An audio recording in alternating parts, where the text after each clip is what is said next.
Hello and welcome to unfiltered classes. ये lecture number second है NCERT series का। आइए देखते हैं, स्टार्ट करते हैं।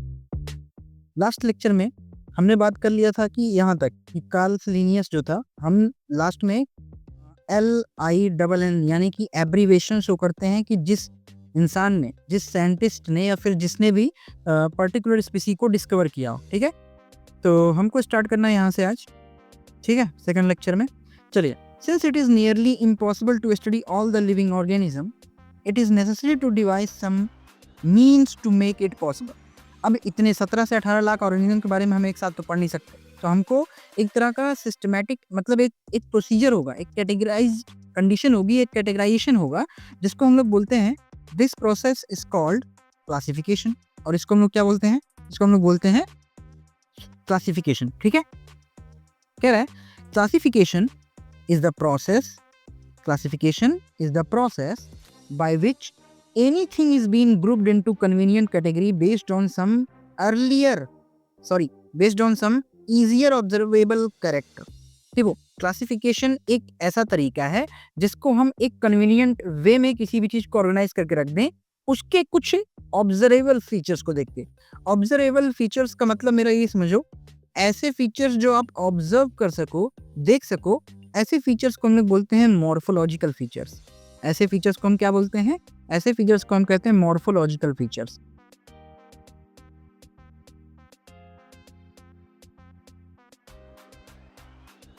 ऐसे फीचर्स को हम कहते हैं मॉर्फोलॉजिकल फीचर्स। ठीक है, तो वही है, यहाँ पे डेफिनेशन इसकी मार्क कर लेते हैं। Classification is a process by which anything is being grouped into convenient category based on some easier या फिर easily observable character। इसको हम एक कन्वीनियंट, अपने कन्वीनियंट तरीके के साथ इसको ग्रुप कर देते हैं किसी कन्वीनियंट कैटेगरी में, ताकि हम अच्छा कैसे करते हैं, उसकी ऑब्जर्वेबल कैरेक्टर्स को देख के कि भाई वो चल फिर सकता है तो इसमें आ जाएगा, एनिमीलिया कंडीशन कैटेगरी में आ जाएगा, नहीं है तो स्टैटिक है तो एनिमल प्लांट में आ जाएगा, यही सारी चीजें।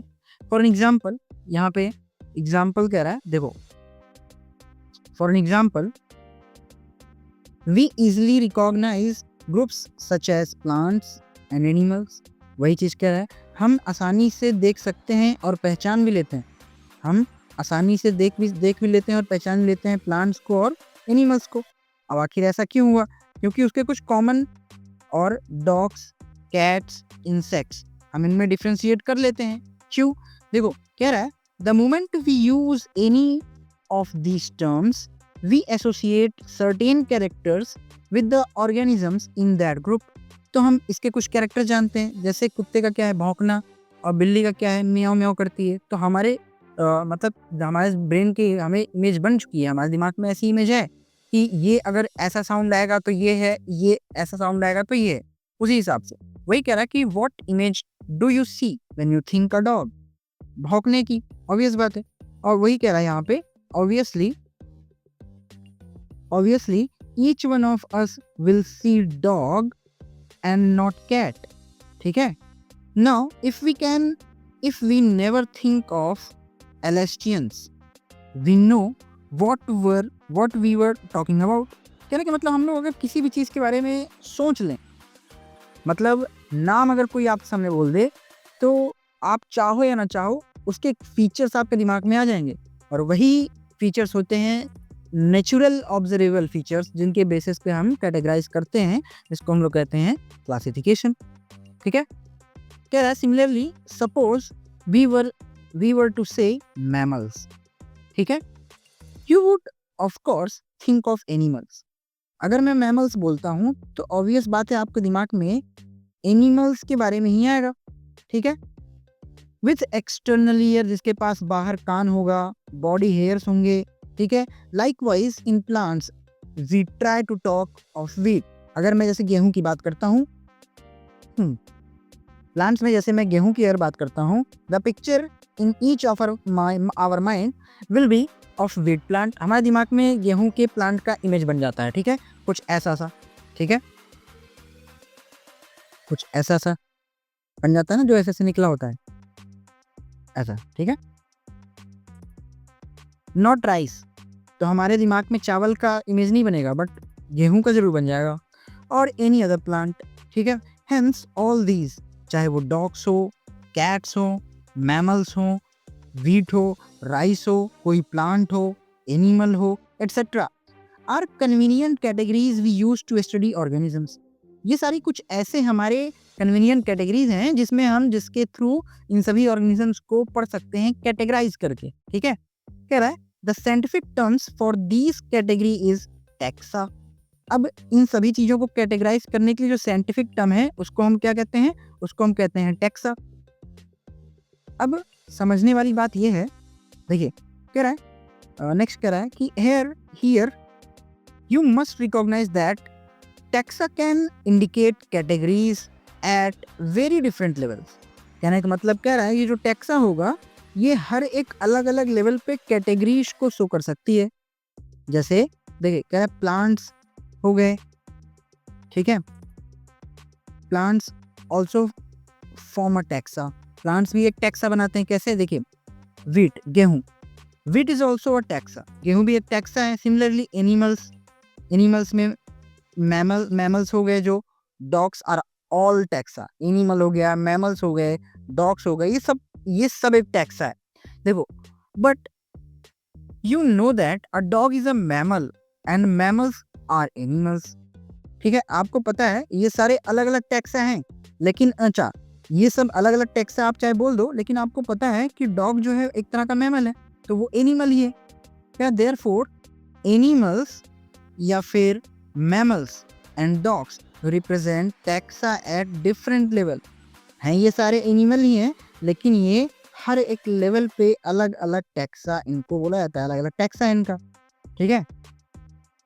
कह रहा है hence based on characteristics all living organisms can be classified into different taxa. इनके कैरेक्टर्स को देखते हुए हर एक एनिमल को अलग अलग टैक्सा मिलेगा। देखो भाई मैमल्स में ढेर सारे हुआ, मैमल्स में लगभग सारे एनिमल्स आ गए मैक्सिमम, ठीक है। अब आप डॉग को वहां रख रहे हो, डॉग यार डॉग के अलग फीचर्स हैं, उसके अंदर अलग अलग जो मैमल्स हैं उसके अंदर तो ढेर सारे फीचर्स आ गए, क्योंकि उसमें ढेर सारे ऑर्गेनिजम्स आ रहे हैं, ढेर सारे एनिमल्स आ रहे हैं, तो उनके फीचर्स डॉग के फीचर्स तो अलग होंगे। भले ये हैं एक ही फीचर एक ही जगह, मैमल्स ही हैं, एनिमल्स ही हैं, बट इनका अलग अलग टैक्स है, क्योंकि अलग अलग ये स्पीसी के हैं, कह सकते हो।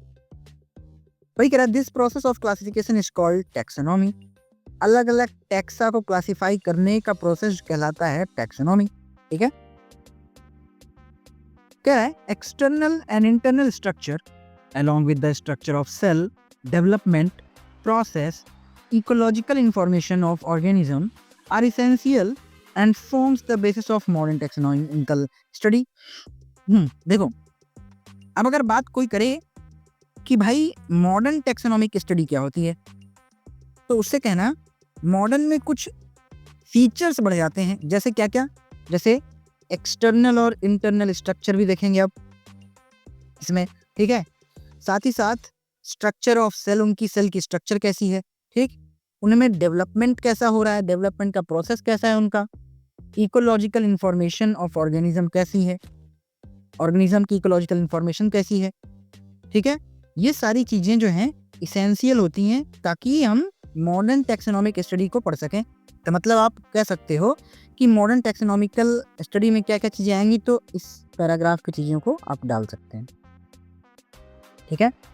नेक्स्ट है हेंस ये characterisation, identification, classification and nomenclature are the process that are basis of taxonomy.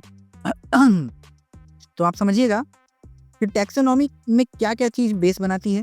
पहला है कैरेक्टराइजेशन, कैरेक्टर्स कैसे हैं जिसको आप देख रहे हो, ठीक है, जैसे भौंकने के कैरेक्टर हैं, काटने के कैरेक्टर हैं, ये सारी चीज। दूसरा है आइडेंटिफिकेशन, आप उसको पहचानते कैसे हो, कैसे उसको पहचाने, पहचानने का तरीका। क्लासिफिकेशन, फिर आपने उसको क्लासिफाई कैसे किया और किस कैटेगरी में किया। नॉमेनक्लेचर, आपने उसका नाम क्या दिया, ठीक। ये सारी चीजें जब कंबाइंड हो जाती हैं तो ये बनाती हैं प्रोसेस, तब बनाती हैं ये टैक्सोनॉमी, और ये सारे प्रोसेस एक साथ मिल जाती हैं तब कहलाता है टैक्सोनॉमिकल प्रोसेस, हो गया कंप्लीट, ठीक है। लेकिन एक बात बताऊं, अगर सीक्वेंसिंग की बात करूं मैं, तो सीक्वेंस में याद रखना सबसे पहले हम किसी भी और कोई नया ऑर्गेनिज्म मिलेगा तो उसको हम आइडेंटिफाई करते हैं। तो सबसे पहले आइडेंटिफिकेशन आता है।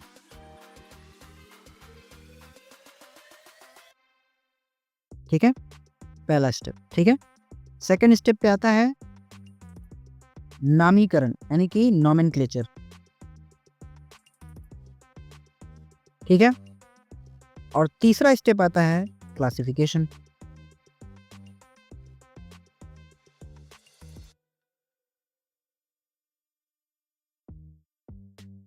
ठीक है, चलो नेक्स्ट है। नेक्स्ट पैराग्राफ में कह रहा है कि taxonomy is not something new. Taxonomy कुछ नई चीज नहीं है। Human being have always been interested in knowing more and more about the various kinds of organisms, particularly with reference to their own use. देखो, टैक्सोनॉमी कोई नई चीज नहीं है। इंसान हमेशा से नए ऑर्गेनिज्म्स के बारे में जानने के लिए उत्सुक रहा है कि हम कैसे उनका यूज अपने फायदे के लिए कर सकते हैं, क्योंकि इंसान तो हमेशा फायदा देखता है। ठीक है, इसके लिए reference to their own use, अपने खुद के यूज के लिए उसको हम कैसे यूज कर सकते हैं। ठीक है, in early days human beings needed to find sources for their basic need, जैसे कि food, clothing and shelter। Early days में एंशियंट मैन क्या करते थे, अपने खाने, कपड़ा और रहने के लिए क्या करते थे, बेसिक नीड्स को ढूंढते थे। मतलब कि हमेशा खाना एक जगह तो मिलता नहीं था, तो उनको खाने के लिए दर बदर भटकना पड़ता था और मुश्किल से मिलता था। ठीक है, hence the earliest classification were based on the uses of various organisms। मतलब सबसे पुराना जो बेस अगर मैं बोलूं क्लासिफिकेशन का है तो वो यूज पे है। यूजेस ऑफ वेरियस ऑर्गेनिज्म मतलब हर एक ऑर्गेनिज्म का यूज कैसे हुआ या फिर कैसे यूज आते हैं, क्या यूज आते हैं, वो सबसे पुराना बेसिस था किसी भी चीज को क्लासिफाई करने का। नेक्स्ट है human being were since long not only interested in knowing more and more about different kinds of organism and their diversity, but also the relationship among them। देखो, कह रहा है इंसान हमेशा से, चाहे मैं अपने पूर्वजों की बात करें हम लोग, इंसान हमेशा से ज़्यादा जानकारी चाहता है कि उसे ज़्यादा से ज़्यादा जानने को मिले। यही नहीं बल्कि दो ऑर्गेनिजम्स के बीच में दोनों के रिलेशंस क्या हैं, दोनों कैसे एक दूसरे को कंपनसेट कर रहे हैं, या फिर कैसे एक दूसरे को साथ दे रहे हैं, या फिर कैसे एक दूसरे को नुकसान पहुंचा रहे हैं, ये सारे रिलेशन को जानने के लिए उत्सुक रहा है इंसान हमेशा से। And this branch of study was referred to as systematics. और इसी को कि हर एक ऑर्गेनिज्म से क्या रिलेशन है, इसी को हम कहते हैं, इसी की पढ़ाई को this branch of study was referred as systematics। और इसी पढ़ाई को हम कहते हैं systematics। ठीक है, the word systematics is derived from the Latin word systema। Latin word systema से आया है, which means systematic arrangement of organism। इसका मतलब होता है कि ऑर्गेनिज्म का एक तरह का सिस्टमैटिक अरेंजमेंट हो ताकि हमें कन्वीनियंट हो किसी भी ऑर्गेनिज्म के बारे में जानकारी लेने के लिए। तो देखो लिनियस ने किया क्या, तो देखो लिनियस यूज्ड सिस्टमा नेचुरिया, याद रखना इनकी book, Linnaeus used Systema Naturae as the title of his publication. ये कार्लोस लिनियस की बुक है, याद रखिएगा। The scope of systematics were later enlarged to include identification, nomenclature and classification। आगे चल के इसी सिस्टमा नेचुरिया जो किताब थी इसमें, और साथ ही साथ जो हम आगे हमारा जो स्कोप हुआ, जब हम जैसे जैसे जानकारी बढ़ती गई, तब ये सिस्टमा नेचुरिया किताब में ये जो है systematics were later enlarged includes identification, nomenclature, classification. ठीक है, सिस्टमैटिक्स में आगे चल के ये सारी चीजें इंक्लूड हो गई।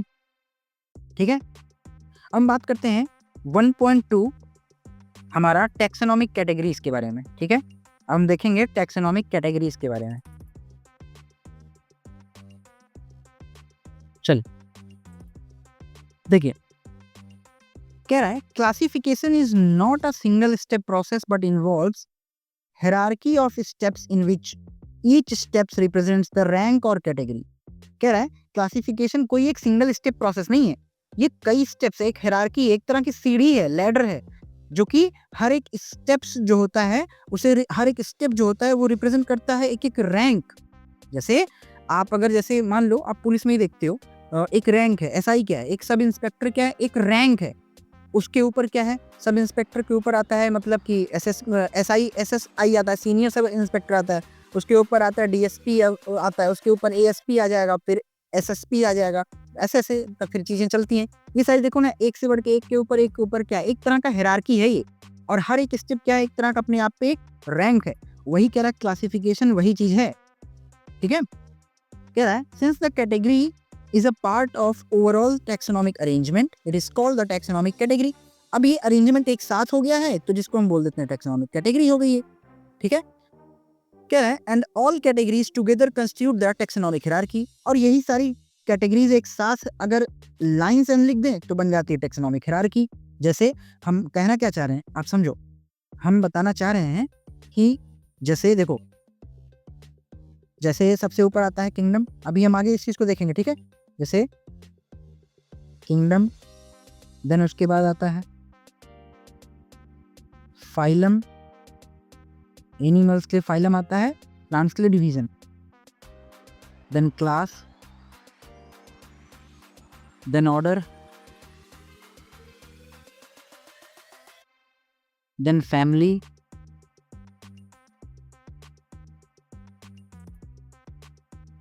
Then species, then genus, sorry,